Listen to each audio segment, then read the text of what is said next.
Sunscreen Film Festival podcast. I say this every week, but I can't believe we're at 17. Last week I said I can't believe we're at 16, but now almost continuous with only, I think, 1 week we took a break. Yeah, I think you're right. I think we've only missed like one week in here, and that was for who knows what reason. So, as the holidays come up, I'm not sure if we'll end up taking a break or not, but I don't see why not. I don't think anybody's going out of town or anything. No.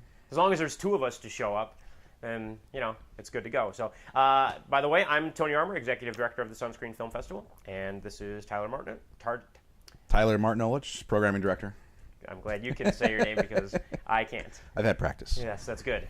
So, if you've joined us before, if you haven't, this is the Sunscreen Film Festival video podcast, and we just sit here and we talk about movies. We talk about things related to the film festival, whether it's news or events or anything we got going on, and just kind of give our unsolicited opinions on a variety of things. You may find it entertaining, you may not, but we don't care. We're going to talk about it anyway. So I guess to get started this week, we'll start with a little bit of Sunscreen news.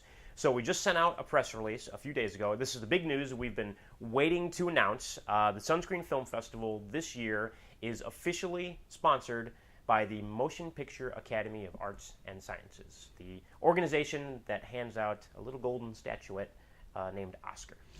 Which is huge for a film festival to be able to claim this, because I think there's only 23 national film festivals this year that are able to say that they are sponsored by the Academy. Yeah, yep, absolutely. So for 2013, only 23 film festivals out of something like 3,000 film festivals in the country or whatever. Yeah.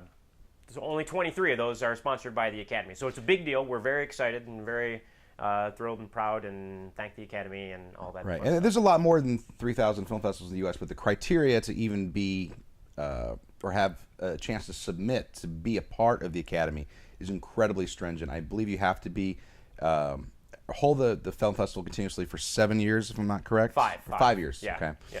Yeah, I think you have to have an average attendance of so many people every year. Yeah, there's what we did is filled out a grant application and applied to the Academy for this film festival sponsorship, for this film festival grant. And you have to tell them, what are you going to do with this? Why do you want this, money? Why do you want us to be a sponsor? What makes you worthy? And there are certain criteria that you have to meet, being in existence and consistent festival 5 years in a row, and so on and so forth, all these other things. We won't bore you with all those details. But so the program that the Academy is sponsoring for us this year is that we are adding a new Spanish language filmmaker showcase to the film festival, which should be awesome. We're very excited. Obviously taking place here in Florida, there's a large Hispanic Latino population, and in the Tampa area, 23% of the area is Hispanic or Latino.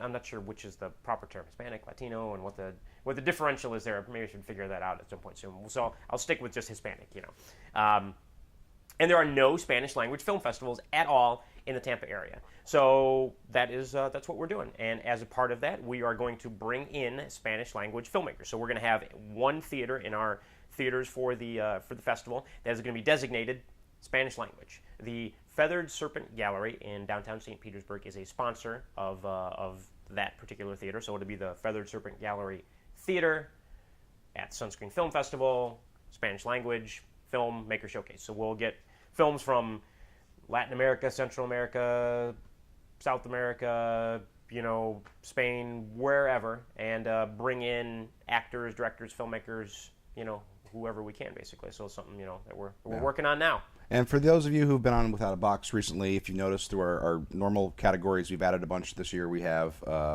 Latin-specific features, Latin shorts, Latin documentaries, Latin documentary shorts, Latin experimental shorts. So all those new categories that are specific to Latin filmmakers. Yes. It does not mean that the film has to originate in a Latin American country. It means it has to be created by a Latin American director, Latin American writer, or a Latin American production company. Right. And it has to be dealing with Latin American themes or thematics that are important to either the Cuban culture or the South American culture or the Spanish culture, something that hits a specific topic that's important to the Latin American community. Right. So I got an email from a filmmaker that said, hey, do these have to be in Spanish? Because a lot of Spanish speaking filmmakers now are creating their films in English because English is widely spoken around the world as well. So it could be a mixture of things. It could be a film in English made by Latino Hispanic filmmaker that deals with Latino Hispanic themes, and it could still qualify for the festival. So there's we're excited. It should be fun. We always do foreign language and international films anyways, and we've had, it's not like this is the first time we've ever had Spanish language films. We did a Cine del Sol, is what we called 2 years ago. 2 years ago. So we've had it in the past, and other film festivals have had it, but this is a specific focus that we're doing, and really trying to do the best we can and bring. And we're partnering up with Univision. We're partnering up with the Tampa Hispanic Heritage Organization. We're going to partner with other Hispanic Latino organizations in the area to bring in a really good group of people in the community. Anybody in the community that wants to come see the films. That's the idea: is put these films on so people in the community can come and see them and enjoy them and absolutely expand. And so far, just looking at the submissions we've gotten, we had a huge stack from Spain, from Portugal, from Brazil.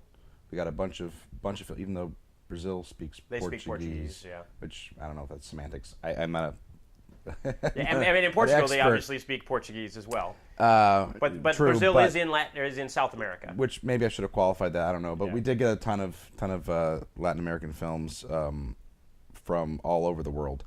And what helps is that a lot of these foreign countries, their actual governments sponsor all the submission fees, where we don't, as Americans, our government has nothing like that, which sucks. We don't support our tax dollars, people. If you should write your congressman, does nothing to help local filmmakers, doesn't help national filmmakers. We have no fund to actually get our films out there. Yeah, most other countries in the world do. Britain has a national film fund, as do a lot of European countries and a lot of Latin and South American and wherever countries around the world. Like I got a box from the Spain's cultural office with over 100 films. Right. And it was all shorts, Yeah. but it was all the submission fees were paid by the government, the shipping fees paid by the government. And it's just sort of like a depository where the filmmakers in Spain could send all their films to, they register it with the government, and then there's someone in an office someplace scouring all these other film festivals saying, oh, they have a Latin category. Right. Here, send it all off. There you go, send it off to them. Yeah, absolutely. So we should be doing something similar to that.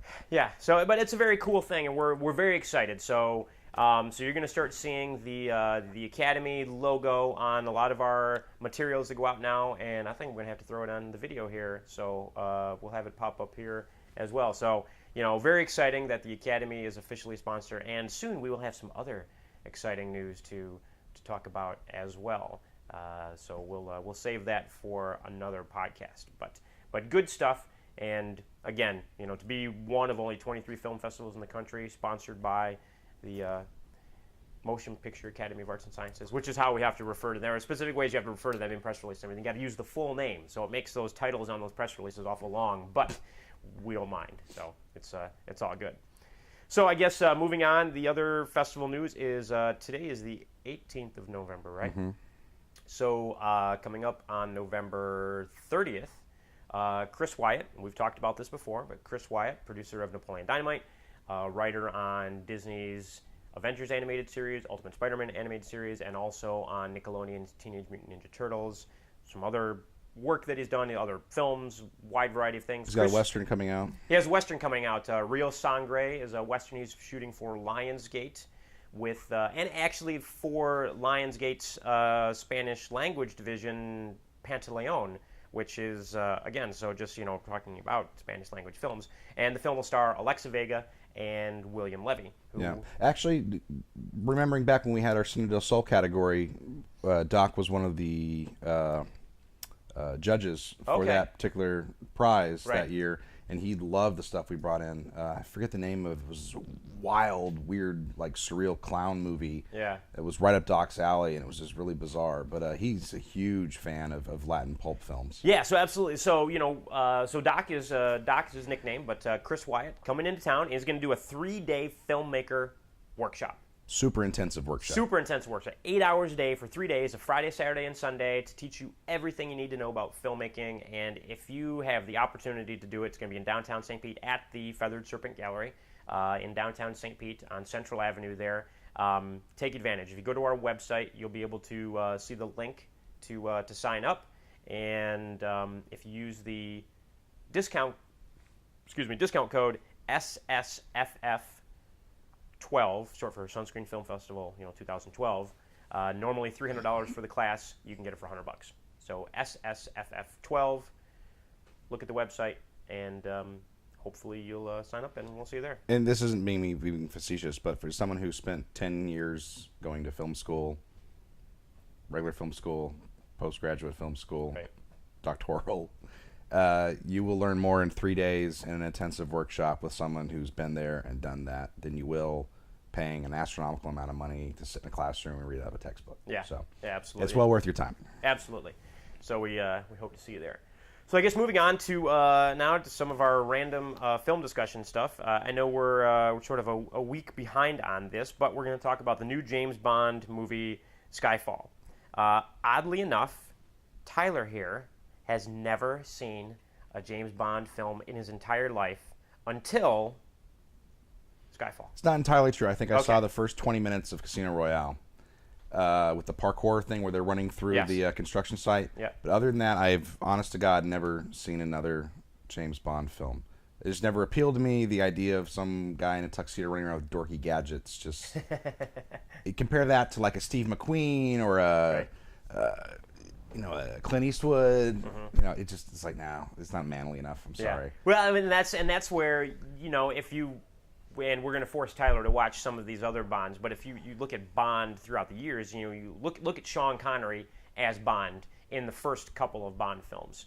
Even in all of them, even when they started adding gadgets after Goldfinger, Sean Connery is a very, very manly man. He's a manly James Bond, and that was a horrible Sean Connery impression, but he's a very manly James Bond. And then when you get into Roger Moore, he's a bit more, I don't call him dainty, but more British, not super manly kind of Maybe guy. that was indicative of the time period. Look at the 60s and the 70s. Maybe that was sort of kitsch and fun with the Mod Squad and the Avengers and some other quirky, pulpy movies from the series from the time period. Maybe that actually there was probably being referenced of the movies from the James Bond series. Yeah, but. and then when you go from Sean Connery to Roger Moore. And skipping George Lazenby in the middle there, which George Lazenby wasn't horrible. It was the worst possible film you could give to James Bond because James Bond actually cries and he gets married. And nobody wants to see James Bond get married and have his wife get killed and then cry. So, poor George Lazenby moves out. And George Lazenby was actually Australian and was not from the UK, which was a little different too. So I think there was some blowback on that. But you got Connery very manly to Roger Moore, who's just very proper and very British and very smooth and suave, and still a tough manly guy. But he's got I don't know if you call it the softer side, but it's not that man's man sort of thing like Connery was. And then you go to you get Timothy Dalton, and Timothy Dalton, when he did his first film in '87. Kind of went back to a little more Sean Connery-ish. He was a tough guy. He was like a hard son of a bitch, basically. Which is in the novels. That's what Bond is. Bond drinks and he smokes and he's just a hard, cruel son of a bitch, basically. And then that lasts a couple films, and then boom, you go to Pierce Brosnan, who back to being a dork. Not exactly what you think of it. And those were the worst possible scripts and the worst possible Bond films ever. Just horrible. I remember seeing the trailer. That was when I was thinking about giving it a chance because everyone went to see Goldeneye, and I was like, oh, it was awesome. You got to go see it. I was like, I don't know. And then I think the next one after that, all of a sudden, I saw on the trailer like he was on an invisible car sliding around on the ice, and I was like, this is stupid. I'm not going to go see this. Yeah, it was just horrifyingly bad. Not good at all. But then you go from that to... you take a few years off. They had a little bit of a break there, and you bring in Daniel Craig. And Daniel Craig, you just look at Daniel Craig, and he's got a hard look to his face. He just looks like you look at him, you're like, I don't want to mess with that guy. He looks like a linebacker. Yeah. I mean, he's built like a brick wall. Right. He's got that chiseled face. He's got that chiseled face, and just like he's got like mean guy face. Yeah. He's not a happy man. It doesn't look like a happy man. No, and in this one in particular, I didn't. What was the one between this one and Casino Royale? Quantum of Solace. Quantum of Solace. Which I did not see that. I one. did not particularly like that one.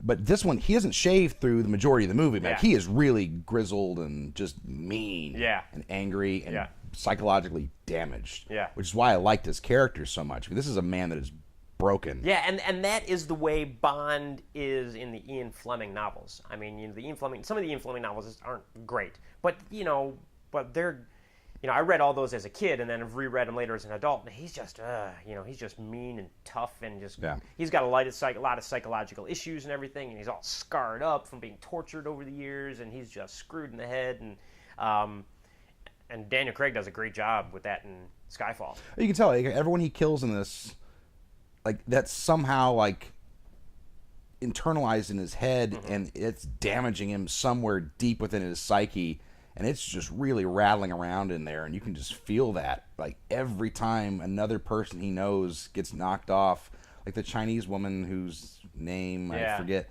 I won't give away the movie, but she has this very small role, and I thought it was going to be much larger, and then she gets blasted away. Maybe I did just ruin that. Sorry. But he takes it so calmly, and it was just like a switch going off his head, like, fuck, I'm a murderer. And he just wipes out this entire room of people. It's like, this dude is a stone cold killer. Yeah.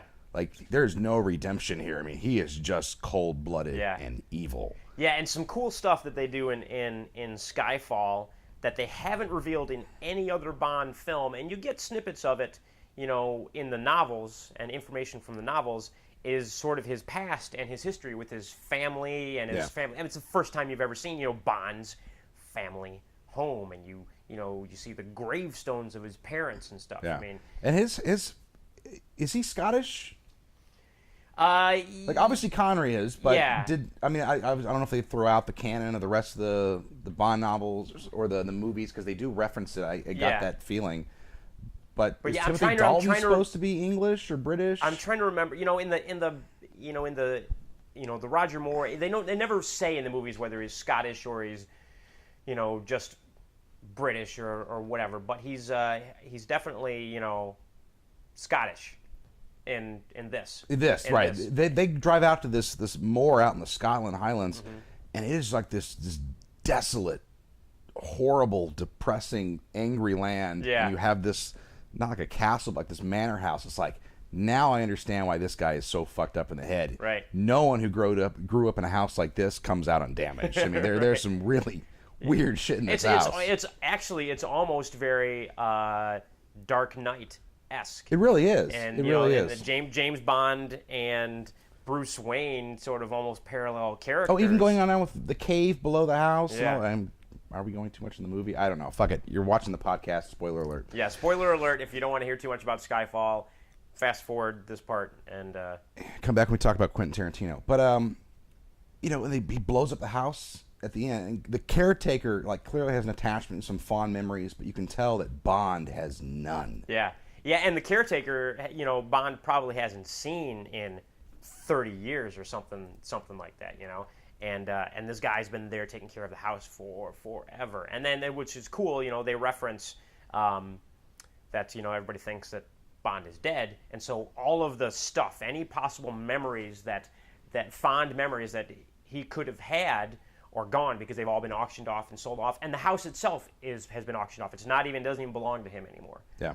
So it's really severing ties with everything to his past, which is sort of kind of the theme of the whole movie is, him, going through all of it, being resurrected, being dead, coming back to life, and then just cutting ties with everything. And they literally blow up his past, blow the whole thing up, and annihilate. They even annihilate the Aston Martin DB5.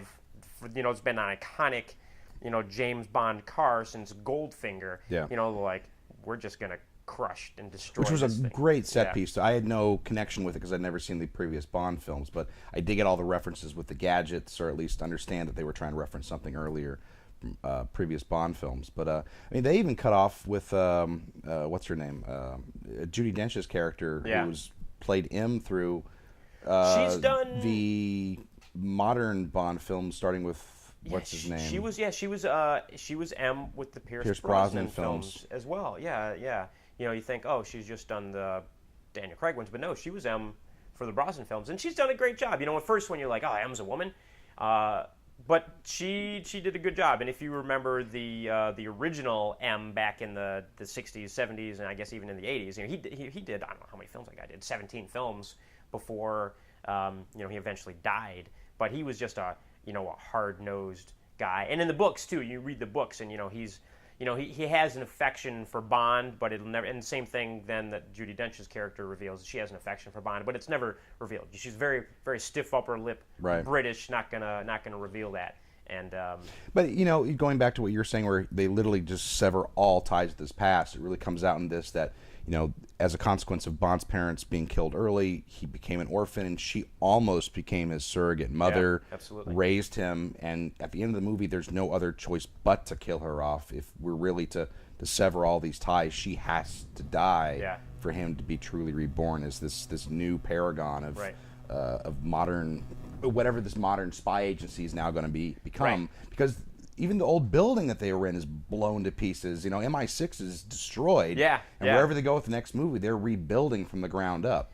Yeah. No. And they even you've got a new Q and a new Moneypenny, and it's like they've basically, even though you're not really restarting because it's the same Bond. It's a third Bond film. They are restarting Bond, but with the same Bond. Yeah. But you'll have a new M, a new Q, a new M, and I thought the Moneypenny, the way that they built that in there with the new Moneypenny, I liked that. I liked that was the only, because I don't know who Moneypenny was. Right, because you don't have any. No, I'd never read the books, reference. So that was the only character in the movie that I just didn't know what her motivation was. There was a part where I thought that she might have been a spy or something like that. I really thought she had this duplicitous motivation throughout, and I was like, no, she's just sort of a naive little girl at the end. But that was the only one that kept me guessing throughout, where most of the other people, I hate to say it, I sort of read the writing on the wall, like I knew where this was going. Maybe it's because I've seen so many movies. But Ralph Fiennes' character as the I guess the intelligence minister, who at the end of the movie becomes the new M, fantastic. Just how he comes around towards the end. Yeah, he comes from being, he's a bureaucrat, and he's like, oh, not this guy, not this, bureaucrat that we got to deal with, and that he becomes this, he's a badass cold-blooded killer too. Yeah, but it's hinted at because at some point it's like, did you read his file? Someone's asking that to James, and he's like, I did. He wasn't an IRA member. He was a special forces guy captured by the IRA and like tortured for 3 months and then fought his way out. So we understood that he was somehow a badass. Yeah. And then there's this great scene where he has to rescue M, and he, with James's help, like mows down a bunch of these bad guys. It's like, holy shit, he can hold his own. So that was a cool little twist I liked. So. Yeah, no, it was good. And even the new Q, just sort of the nerdy quartermaster guy, which was fine. It was a good fit, and I think when you see some of the original Bonds, the original Q is a fun character, he just doesn't want to put up with Bond stuff, and it's like, hey, just don't break my shit, I'm giving you this stuff, don't break it, bring it back in one piece. Now, this was a long movie, but I thought it was appropriate because they gave every new character they were trying to reintroduce sort of their own moment, their own tie-in, like the new Q, with Javier Bardem's, who plays the bad guy, which we'll talk about briefly here in a second. Hope I've got a good clip of stuff. I don't know what clip I'm running. It's just a commercial, I think. I thought I was running something good. But with his skill sets, he's this super uber modern hacker, right? And then you have these great moments towards the end where Q is literally doing like real time battle with Javier's character. Yeah. So even he had his moment to shine where he could hold his own as well with his own skill sets. You put him in his own spot, he can do well. Yeah.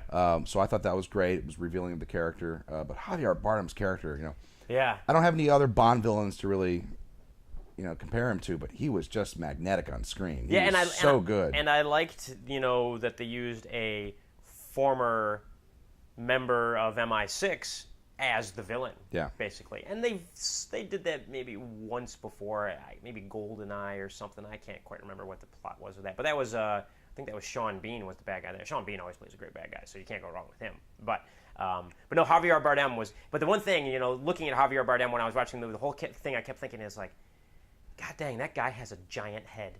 Look at the size of the head on Javier Bardem. And watching, when you're watching it on a big screen.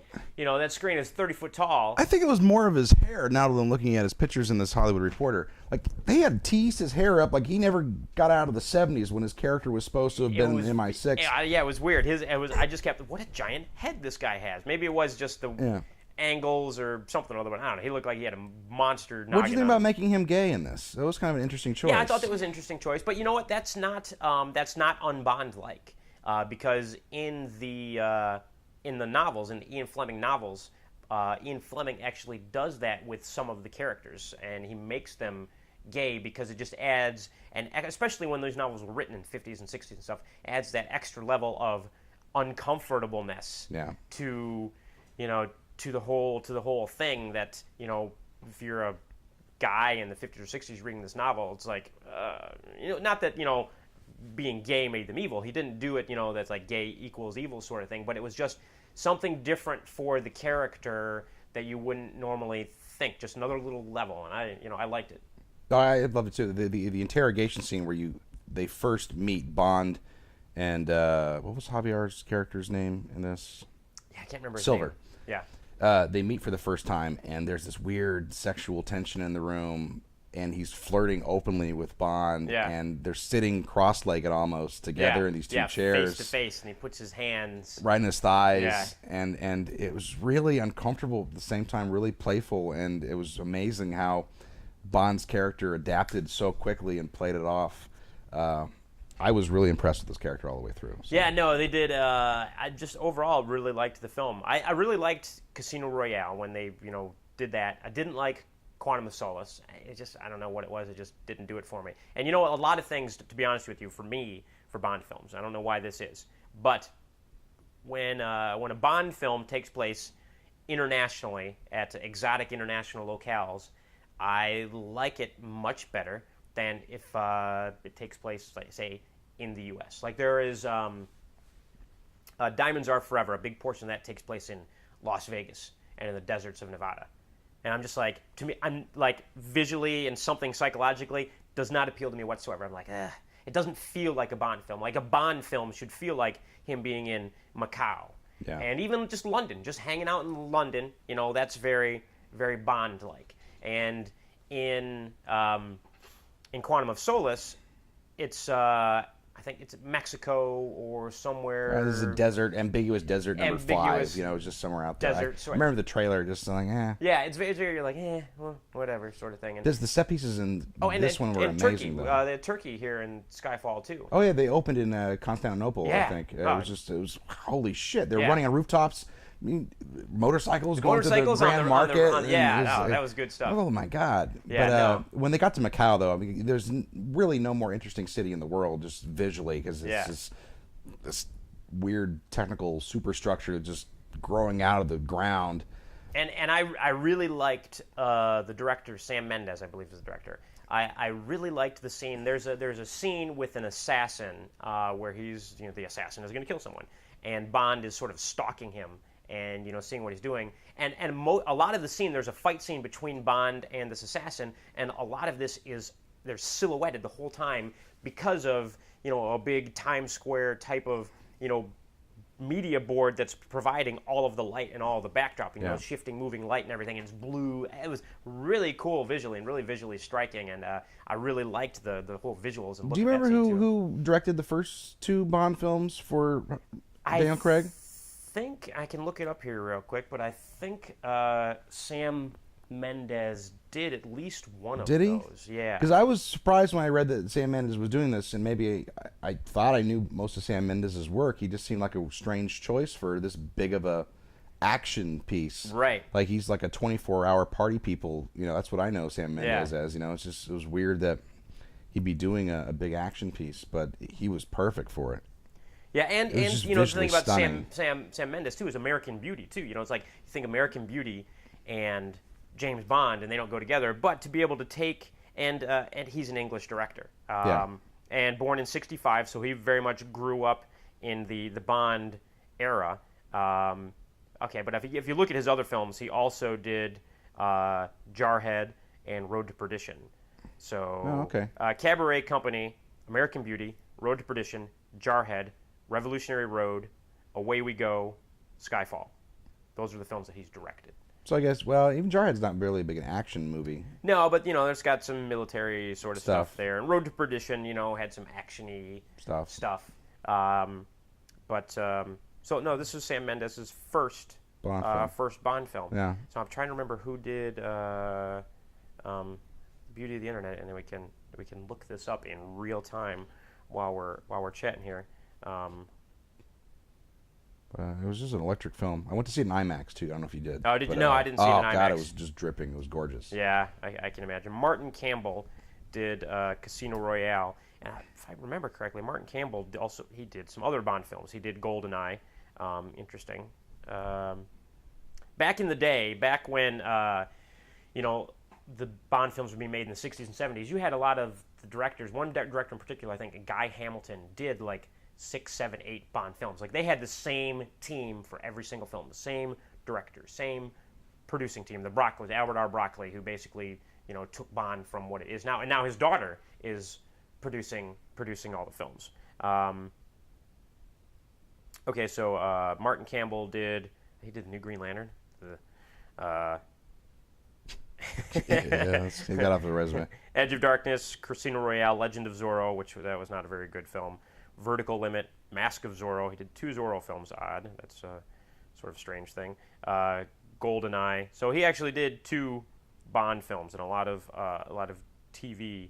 So interesting choice. But I liked Casino Royale and thought he did a good job. No, I think I'm gonna go home and Derek's got a copy of Casino Royale, so I might just go home and watch it. Yeah, good. Guy Hamilton was one of the. He's still alive. Amazing. But one of the original Bond directors who did.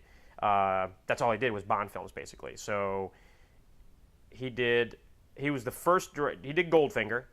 After Goldfinger, Battle of Britain, Diamonds Are Forever, Live and Let Die, Man with the Golden Gun, Force 10 from Never Own, which I don't know if you've seen Force 10 from Never Own. I own Force 10 from Never Own. I love it. That's a fun, good Robert movie. Shaw and Harrison Ford. And Harrison Ford, yeah. Yeah, absolutely. So he did, back-to-back 70s Bond films, which Diamonds Are Forever, Live and Let Die, and Man with the Golden Gun, probably 3 of the worst Bond films ever made. But they're very much, of their time as far as Bond movies get. And he also did Remo Williams, The Adventure Begins. I don't know if you ever saw that movie. I love Remo Williams. Yeah, that with was Fred Ward. Yep, with Fred Ward. So, all right. So Guy Hamilton, interesting director doing a bunch of the Bond films in sort of the middle of the series. But and some other films I didn't realize he did that were a lot of fun there. Remo Williams. So yeah, and even back in the day, Bond was very known. The Bond films were very known for the stylistic opening title sequences. They had the same production designer, Maurice Binder, did the title sequences for, I think, damn near every Bond film from like 1962 to 1989 or something like that until he died. So interesting. Interesting how those films, they had the same people working on them over and over. And even in Skyfall, they went back a little old school with a very stylistic opening. In the opening title sequences, if you've never seen a Bond film before, it was always naked women doing something that related to the film. And it was very, very thinly veiled that nipples were slightly hidden, but not quite. And I believe Maurice Binder was just like a flaming gay man.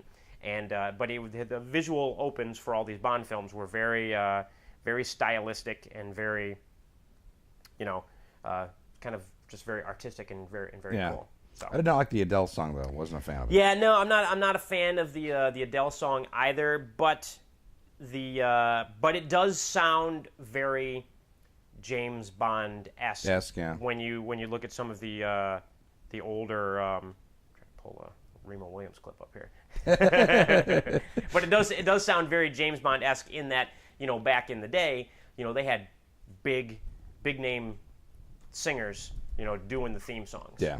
And a lot of them were, they were hit songs. It sold millions of copies or whatever. Well, you had like Paul McCartney doing "Live and Let Die," I know, and Sheena Easton did "For Your Eyes Only," and that was a big hit.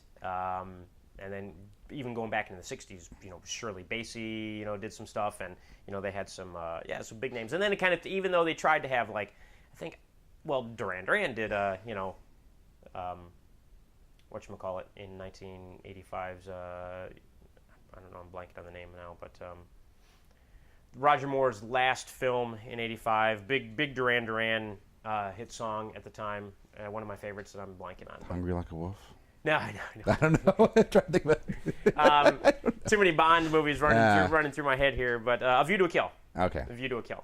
So, but they tried to have, like, I think Madonna did a Bond song. Jack White did one of the more recent ones, either Quantum of Solace or Casino Royale. Right, and Aha, I think, did a Bond. So they get these big, but the songs, you'd never really, whatever sort of thing. But here's Remo moving Williams. on from Bond, Remo Williams, a film from the mid-'80s as well.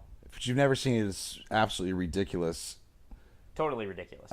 He's like a construction worker or garbage man who discovers the secret powers of some sort of ancient Chinese secret. Thing, and he's taken under the wing of this like crazy kung fu master who has to stop this super secret organization that's out to kill the president or some bullshit. I can't remember. It's absolutely ridiculous and over the top. Ludicrous, but it's fun. It's got Fred Ward in it, who was also in Tremors, and you'd recognize him in some other crap. Yeah, absolutely.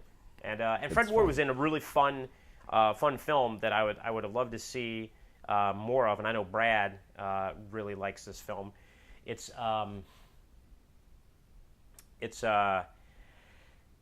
Magic is Real, and it's 1940s film noir where magic exists and magic is real, and Fred Ward is this film noir detective who doesn't use magic and hates magic, sort of thing. And it's very trying to think of the name of it. I'll look it up real quick.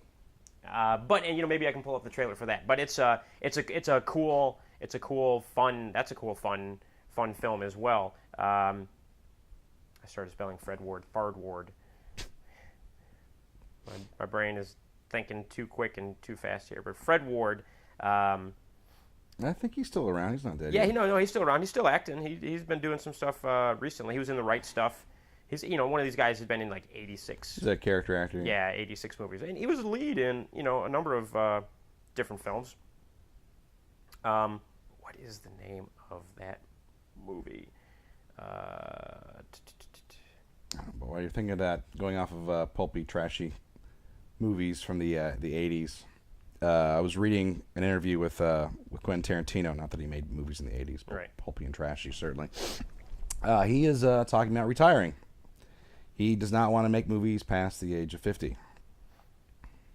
Interesting. Cast a Deadly Spell. Cast a Deadly Spell. And it's like an H.P. Lovecraft type of world where Fred Ward plays a hard-boiled private detective, 1940s film noir, and it's H.P. Lovecraft kind of world where magic exists. And I would have loved to see a sequel to this film. And it's a lot of fun. See if I can pull up a quick I have a Netflix then. clip. Yeah, Netflix. That sort of sounds like the movie I'm making right now. But yeah, it's a lot of fun. I'd like to see more films in that kind of genre, that sort of thing. But yeah, going to Quentin Tarantino. How old is Tarantino now? Mid-40s, I think. Mm-hmm. So he was talking about like he doesn't want to be that director who makes a shitty comedy because he's too old to realize that it's not funny anymore. Right. And he's lost touch with what his audience actually thinks is funny or what they want to see. And he was going back like when he made Grindhouse. Mm-hmm. What was his Death Proof? I think was the one that he did. And Planet Terror was Robert Rodriguez's. He made Death Proof, and he was like, holy shit, I made a huge mistake. Like, what did I do wrong? Mm-hmm. No one connected with this. Everyone hated it. I was the golden child. It's like, did I overstay my welcome? Right. And it bombed at the box office. But before that, he had literally been, everything he touched turned to gold. Yeah. Well, I think he redeemed himself after that with, Inglourious Basterds. But there was a long period there where he didn't know what he was going to do. Yeah. And he started getting all of these offers from big studios. Like when you have a big director that has lost all of his confidence, what do? You give him a franchise that's going to make a lot of money that hopes boosts their ego. And he got Green Lantern. He got the another Green something, Green Hornet. He got it was a bunch of big movies, big franchises, and he was so shaken he turned all these down. Like, I am no good. I don't want to do any of these. Right. Like, this isn't my style. Like, I can't betray my roots. Maybe I just fucked up here. And he doubled down on Inglourious Bastards. Yeah. Inglourious Bastards is a hard movie to get through for some people. It's weird. I liked it though. I liked did it a too. lot. Yeah. But it's a weird movie. Yeah. It's certainly non-traditional, and Right. it was amazing that it did as well as it did. But it blew up. So all of a sudden, like that rocky confidence he had just went out the window. But now he's sitting back again. He's got his new movie coming out, Django Unchained. Yeah, which from the he obviously used the same actor that played the Nazi in. Yeah, Christopher Waltz. Yes. Who's a phenomenal actor. Yeah. So he definitely likes using the same sort of cadre of actors that he keeps going back to. But this one, he said, like, this is like one of his masterpieces. Like, he thinks in his head. He thinks. Which it very well could be. We'll see if it bombs or not. If it does well, then It comes out Christmas Day, which is sort of a they always release a big film on Christmas. They do. Was an Avatar released on Christmas when it was released? It was. Usually the Harry Potters and the Lord of the Rings ones for a while were coming out, cycling in that same area or that same block. So we'll see if it does well. I'm sure it will. There's not a whole lot coming out against it this year. Yeah, and I'll go see it. But his whole thing was like, look, I don't want to make too many more movies because there's going to be a point where a script's going to come in front of me, or I'm going to start thinking like, oh, this is really funny, and then I'm making a movie for an audience that's no longer there. Yeah, but at the same time, 50. I mean, 50s in today's world is pretty young. You can work well into your. Look at Clint Eastwood, for God's sakes. He's in his late 70s. You're right, but some people could tell you that he might have jumped the shark a while ago. Sure, of course. So, though I did like Behind the Curve. I went to see that. It was kind of schmaltzy, and I cried a little bit. So. There were man tears, though, so it's okay. There were man tears. Yeah. But yeah, how many times have you heard before? Well, in the sports world, I'm retiring, and no, you're right. He could be Michael Jordan and come back, with 5 other films. But he said, like, I wanted to get more into development of stuff. So like, I'd rather go out and find talent. Like, how many movies do you see Quentin Tarantino presents? Yeah, well, what is it? The Man with the Iron Fist out right now is and he runs a lot of things. He's got the Alamo Draft House that he's been involved with for years. He does all these different film festivals. Yeah, it's not like he wouldn't be busy. Yeah, no, not at all. But and... it's like, let me. My time's passed. I've sort of found what my niche is. I've done my thing. I don't want to be out of touch. So let me go out and find those people who now are in touch. Right. Let me rise them up. Yeah. Which, there's a lot of people who transition to more of a developmental phase. Absolutely. I mean, and I would guess, not knowing Tarantino personally, I would guess it'd be one of those things that maybe he does retire, and he takes, 2, 3, 4, 5 years off, and he's helping develop other films, and he's developing other filmmakers and doing things. And then there's that one project that comes along that he's like, I want to do this one. I'm going to do this one, and he'll been out of it for 10 years. He hasn't directed film for 10 years. Next thing you're going to see is like Quentin Tarantino's first film in 10 years, and so yeah, it's not like he's going to go live on a farm in the middle of Montana somewhere, and no one's. He's only done what, 5 films, I think. Reservoir Dogs. Pulp Fiction, Jackie Brown. Reservoir Dogs, Pulp Fiction, Jackie Brown. Kill Bill 1 and 2. Kill Bill 1 and 2. Death Proof. Inglourious Bastards. So 7 films. Inglourious Bastards. Now Django Unchained. Yeah, all right. So 8 films. 8 films. I'll bet he gets to an even 10 and then stops or something. Well, this interview was coming out in the special features for his new anthology Blu-ray collection. That was all Tarantino. All 8 of the Tarantino films. But he writes a lot, too. Like, he did Dusk Till Dawn. Yeah. Which I think Rodriguez directed, I think. Yeah. I could be wrong about that. No, I think Rodriguez did direct. But he also did True Romance. I mean, he's written a lot of films. And for a long time, he was known as a really good script doctor to punch things up. Absolutely. So, he'll be around for a long time. Yeah, it's not like he's going anywhere. His name will be slapped on everything. So, it'll be good. So, what else? What else do we want to talk about today? I think we're probably getting close on time here. Let's see where we're at. But Django Unchained trailer running right now.